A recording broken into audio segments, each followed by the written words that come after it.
Hi, today I'm going to explain a comedy, fantasy movie called A Chantal in Fairyland.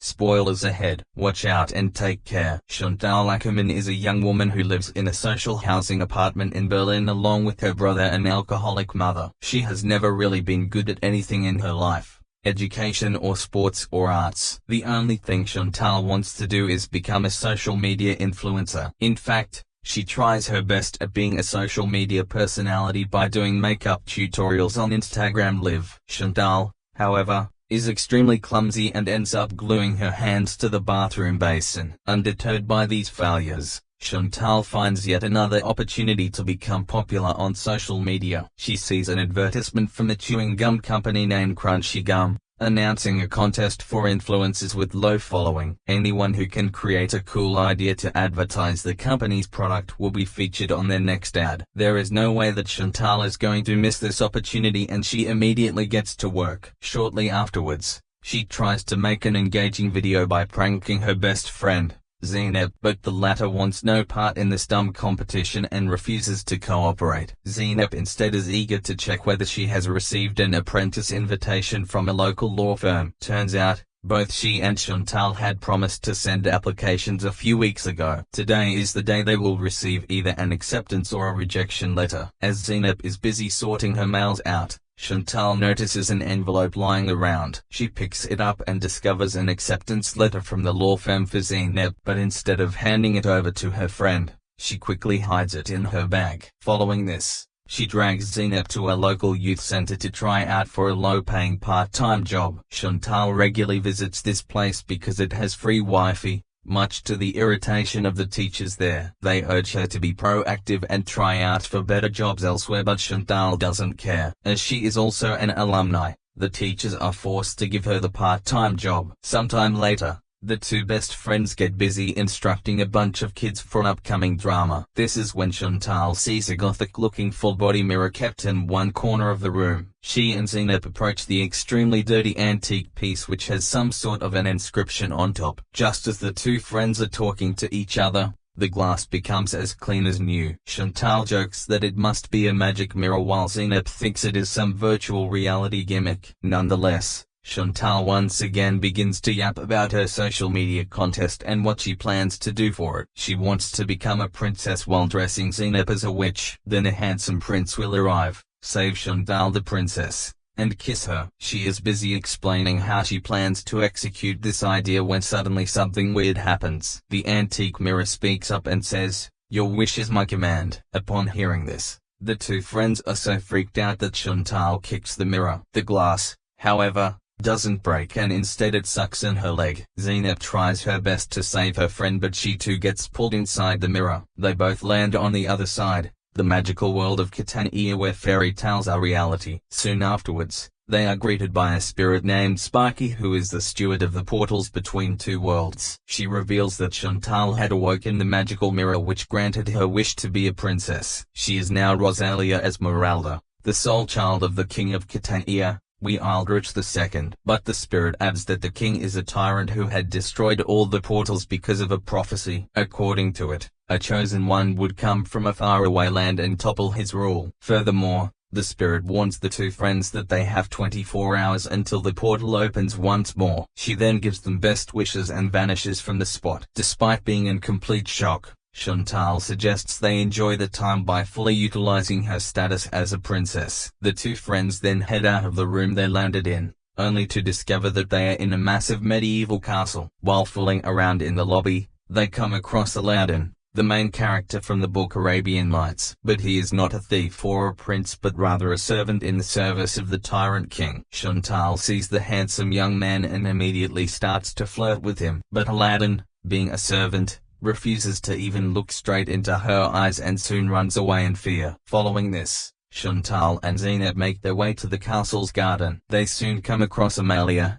a high-born lady who is engaged to a famous knight of Catania. Amalia then invites the duo to a ball that is scheduled for the following day. Later that evening, Chantal and Zeynep sit down with all the important members of the royal family for dinner. They are gobsmacked to see that the queen is trapped inside a painting. The king, on the other hand, looks like a prepubescent teenager. In reality, He is an old man who maintains this young body by drinking the water from the fountain of youth. Elsewhere, we are introduced to Bosco, a handsome prince from the neighboring state. He is in love with Philippe, a young stable master who takes care of the kingdom's horses. However, just like the other highborns, Bosco is expected to do whatever his parents choose for him. It is then revealed that he is one of several princes who are vying to marry Princess Rosalia Esmeralda. Back in Catania, Chantal unearths a rather disturbing truth about herself. According to a prophecy, she will soon be cursed by a witch named Samsara. This will put her in a coma-like sleep for 100 years. Only her true lover will be able to wake her up with a kiss. It is obvious that Chantal is the princess from the Sleeping Beauty. As if this wasn't enough, Samsara decides to visit Catania that very night. She takes the form of an old woman and brings a yarn spinner with her. But before the witch can cause any damage, Chantal and Zeynep spring a surprise attack on her. They know that a witch's skin is immune to every weapon except for those made out of silver. Thus, they manage to knock Samsara down by using a silver spoon and a silver rod. The two friends force her to take the curse out of Chantal's body and capture it in a nearby vase. They then put away the silver tools and allow Samsara to fly back to her home. The following morning,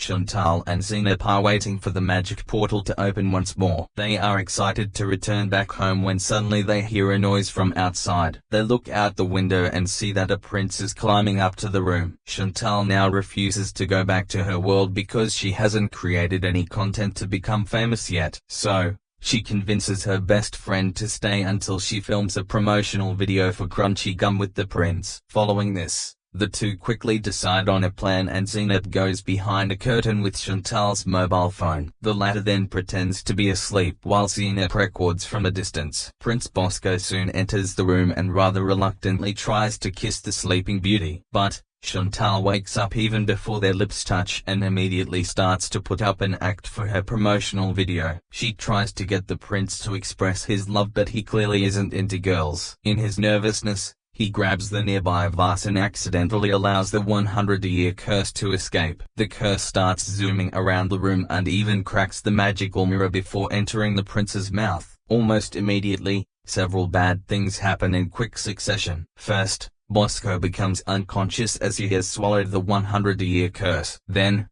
the magical mirror shatters into pieces, effectively closing the only way for the two girls to return home. With no other option left, the duo summons Sparky, who is enraged at the mess they created. She tells them that no one can fix the magical portal except for a novice witch with immense natural gifts. Upon hearing this, Chantal remembers her wish. She had asked herself to be a princess and her friend to be a witch. This makes it clear that Zeynep must now train to become a novice witch in order to fix the mirror. The duo thus decides to go to Samsara, who lives deep in the enchanted forest. After Sparky has left, the two girls hide Bosco's unconscious body so that no one can find him. They then head downstairs but encounter Aladdin, who tries to avoid them at first. But when Chantal pleads for his help, he reluctantly agrees to do whatever she asks. He then shows them his ancestral carpet, which needs a lot of repair as it has been torn from multiple places. Nonetheless, Zeynep asks Aladdin if he knows the way to the enchanted forest. The latter replies that he does and soon leads them out of the kingdom on two horses. They travel for several hours and finally arrive at the entrance of the enchanted forest. Chantal and Zeynep enter while Aladdin stays back to look after the horses. Barely a few minutes later,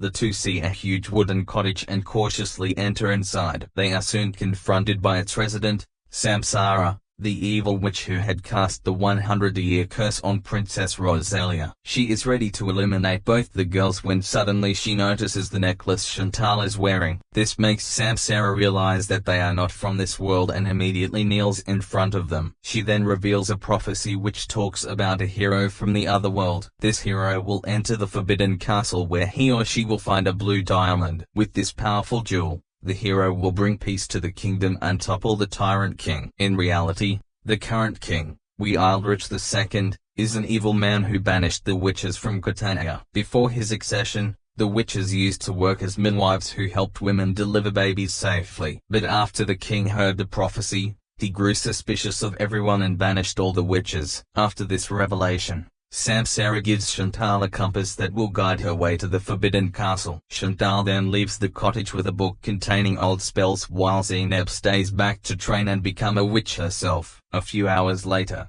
Chantal returns to her castle and tries to wake Bosco up using her newly acquired book of spells. She is busy reading the book to find the perfect spell when suddenly she hears a noise from outside. Chantal hides behind the curtains and watches on as Philippe the stable boy climbs into the room through a window. He sees his lover lying unconscious and kisses Bosco's lips. To his utter surprise, the prince wakes up, indicating that the two are supposed to be made for each other. An overjoyed Chantal gallops out of her hiding and congratulates the two lovers. But their celebration is cut short when they hear a knock on the door. Philippe, who isn't supposed to be here, quickly hides in the balcony. The king enters the room seconds later and sees Chantal and Bosco together. He speculates that the prince has kissed his daughter and brought her back to life, which makes him very happy. To celebrate this occasion, he announces their marriage as well as a grand party. Following this, Chantal begins to collect several items that are required to mend the magical mirror. She gets Aladdin to fetch some of the ingredients while she steals the rest from around the castle. In return for his service, Chantal secretly repairs Aladdin's carpet,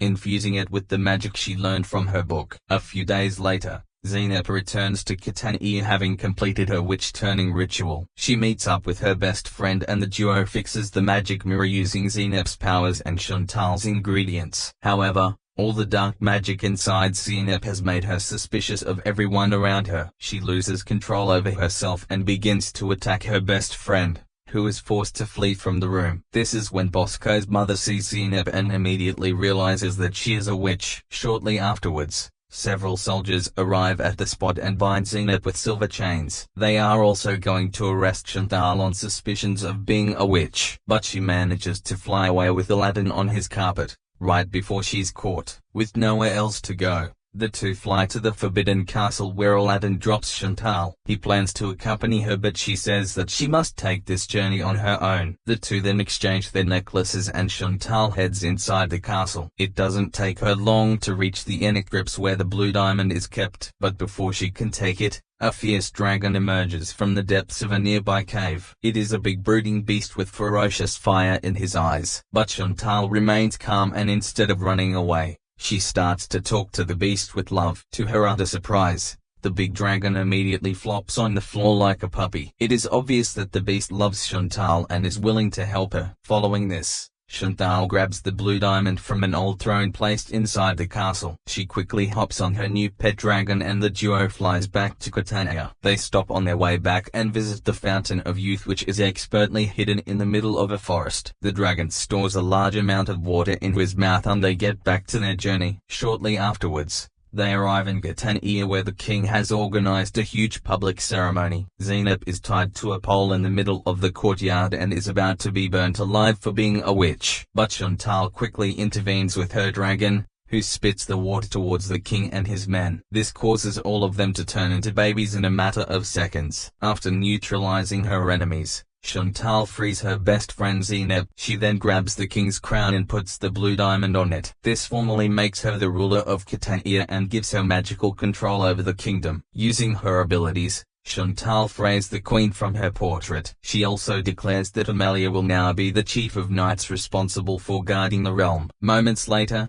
Chantal and Zeynep return to the room where the magical mirror has now been fully repaired. They bid farewell to Sparky and finally return to their own world. We then get to see that Chantal has been given a book for all her service to Catania. It contains all her adventures that she and Zeynep went through in the fairyland. Furthermore, Chantal also hands Zeynep her acceptance letter from the local law firm. The movie ends as the two friends put all their differences aside and promise to stay together forever.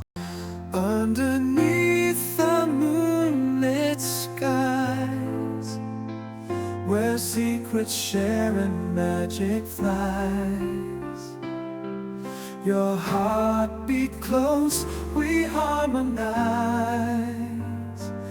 In your gaze the world defies. Whisper soft on lovers' shore, hands entwined we crave for more. touch, our spirits soar. In your love I find my core. Lost in your eyes, can't find my way. In your arms I want to stay. With you love feels like a ballet. Together we chase night to day. Lord,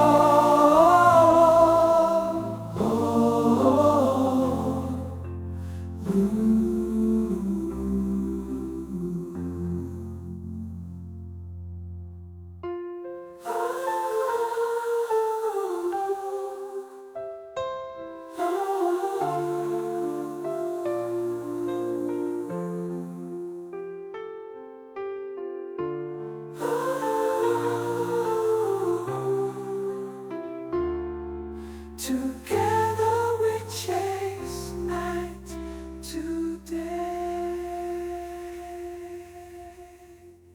Underneath the moonlit skies, where secrets share and magic flies, your heartbeat close, we harmonize.